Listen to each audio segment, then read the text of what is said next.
Hello viewers, I'm SB, and I got some things to say about Total War Warhammer 2.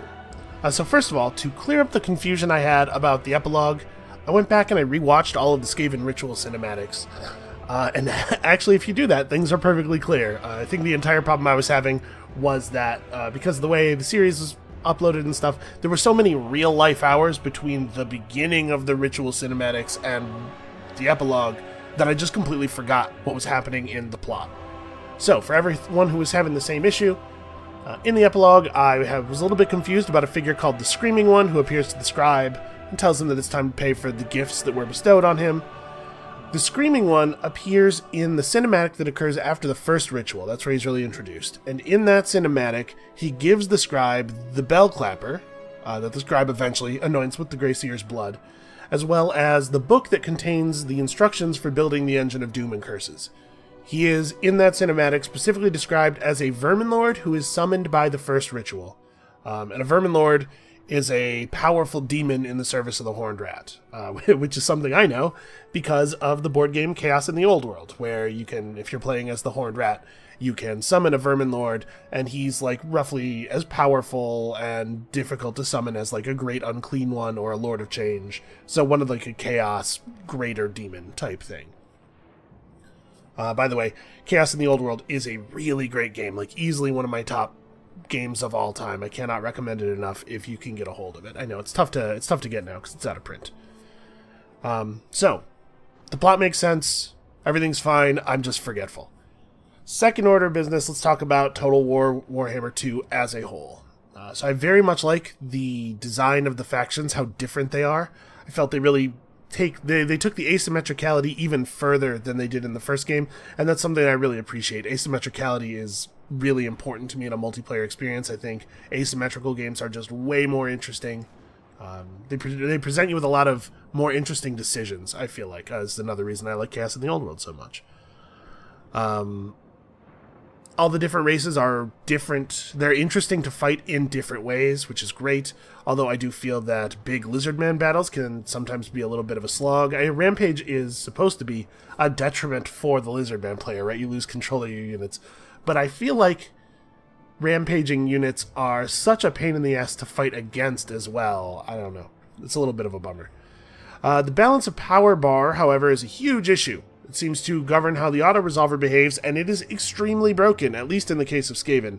And that's something that needs to be fixed. Like, capital N, capital all of the letters. Uppercase needs to be fixed.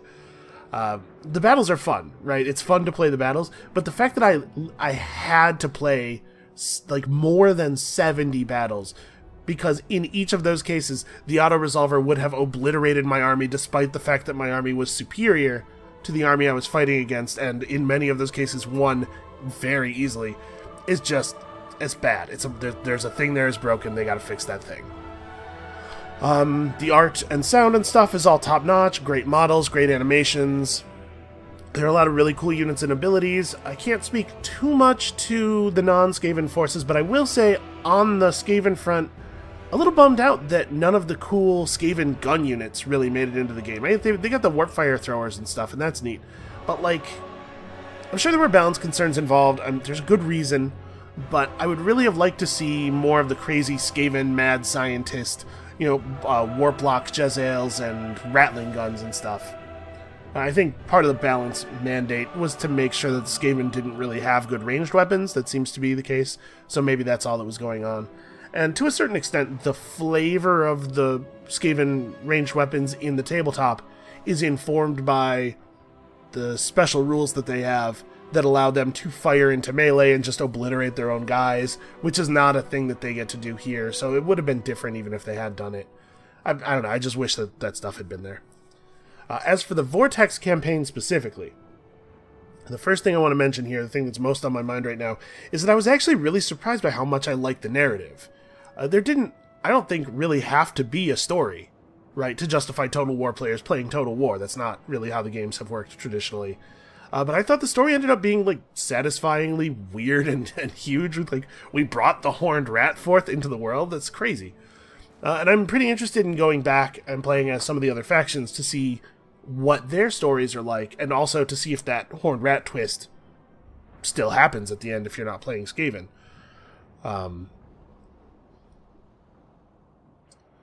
I really like the mechanics of the Vortex campaign. I think that the ritual armies, when you do the ritual, the big armies spawning on top of you, that's cool. It provides an interesting type of challenge. You have to like prepare and then weather the incoming siege. I think that stuff is cool. But I do have to say that this first game has maybe like a little deflated the idea that the AI might actually win. That's something that I was really excited about, the campaign being losable. And it might just be the way that things worked out this game, but I'm kind of wondering if the AI actually can win. I guess a lot of it comes down to the mechanics of that final Defense of the Vortex quest battle thing that you get to do. Because if it really is progressively... When we hit it, right, you might not remember, because at this point it was many episodes ago, I theorized that it might be the case that each one is progressively more difficult because the faction that was driven out of the game, the faction that caused the battle the first time, and then by your winning that battle was driven out of the game, might not show up as reinforcements for the next one. And so you would have to make do with just you and one other player, and then the third one you might have to go it alone. If it does work that way, then that maintains some of that pressure that I was looking for. Some of that, like, oh my god, I actually have to get this done, I have to actually care what everybody else is doing. But if the battle is always roughly the same difficulty, and it's the difficulty that we saw here, when fending off the Dark Elf attempt to finish the ritual, that's kind of a bummer. I think in that case, the AI probably can't ever win. So that would be sad. It's just not a big deal, right? I played Total War Warhammer 1 a bunch and had a perfectly good time with it when there was no way for the AI to win. But I guess it's here it's an issue of I had an expectation. They said a thing and I believed them, and it might not be true, and that's a bummer. On the plus side, though, that final battle is cool because it lets you play along with other you get to do fighting alongside another faction thing, which I think is always awesome. It's cool to take advantage of synergies between different player forces that don't usually get to play together. I think it would probably be less exciting if it was something you could do all the time, but the rarity of it, makes it interesting. Which I guess brings me to the last thing I want to talk about, because I do want to have a whole little section about the rogue armies. I think the rogue army mechanics are awesome. I love that shit. I wish they were more interested in settling open territory than just harassing me for no reason, right? Because we had a thing there at the end where, was it 2 or 3 different rogue forces spawned within a single turn's movement of open, unsettled ruins, and rather than going to those ruins, they decided to just, raid me and siege my cities and stuff. I think it would be more interesting if they had a little bit more interest in their personal survival and continuance, if they wanted to go settle up and then get strong and stuff. We don't know exactly what happened with the College of Pyrotechnics at the beginning of the game, but the fact that they were able to get a hold of a settlement or two and then sort of fortify and then be a presence on the map made our game way more interesting, right? The rogue armies being constructed along thematic lines rather than out of the normal faction rosters is really great for giving you a variety of units to interact with. If you're fighting a bunch of rogue armies over the course of the game, that's a lot different than if you were just I'm thinking here of playing vampires in Warhammer 1, right, where it's I'm gonna fight other vampire dudes for 40 turns, and then I'm gonna fight the Empire for 40 turns, and then I'm maybe gonna fight dwarves a little bit, and you spend long periods of time sort of fighting the same couple of armies over and over again, because there's only so much variance that you can have within a single faction. The rogue armies let you fight all kinds of weird shit, and they sort of break up the monotony. And they can lead to, the fact that their armies are constructed in weird ways can lead to really cool things, like that battle we had where the College of Pyrotechnics assisted us against Itza, which is, I think, probably the most fun I have ever had in an individual battle in Total War Warhammer. That was awesome. I'd like to see more of that kind of stuff, and I think if I played... It seems like they spawn randomly, or at least the impression I get, right, is that they spawn randomly. So maybe if we played even if we played Skrolk again, maybe the College of Pyrotechnics wouldn't spawn there at that time. Maybe it would be a different rogue army. Or maybe even if it was the college, things would go differently. Maybe they wouldn't get a foothold, and instead one of the other rogue armies in the area that got wiped out would get a foothold, and then we'd have to deal with that. And that kind of variance of experience, I think, is really important. Because I'm definitely a person who will, like, play a single game over and over and over again. I'll put it, like, 200 hours into a game rather than playing a bunch of different games. And I really like stuff that varies up the experience from game to game is very important to me. And because they're, like, small-scale players, they're not really trying to win the game, and they're not that likely to be a big threat to you, you're more incentivized to keep them around as trading partners or pets, effectively, which gives you a higher chance of getting into cool ally battles as, like, you're defending them.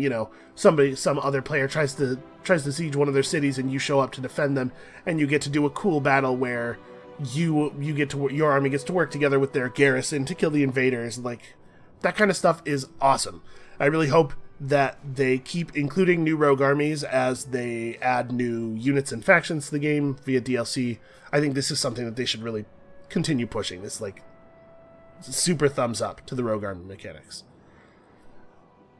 So finally, there is going to be more Total War on the channel, but not immediately. I definitely want to do the Vortex campaign at least one more time with a different faction to see how the story plays out, and we're definitely going to do some Mortal Empires as well. I'm, like, really into Mortal Empires, but I think I kind of want to wait until the patch that catches up the Empires from the first game with the Foundation update that came out. The patch that's going to add Norska, basically. Because I feel like Mortal Empires in its current state is a little incomplete without proper Norska. So, we're going to take a little break before we do more Total War stuff.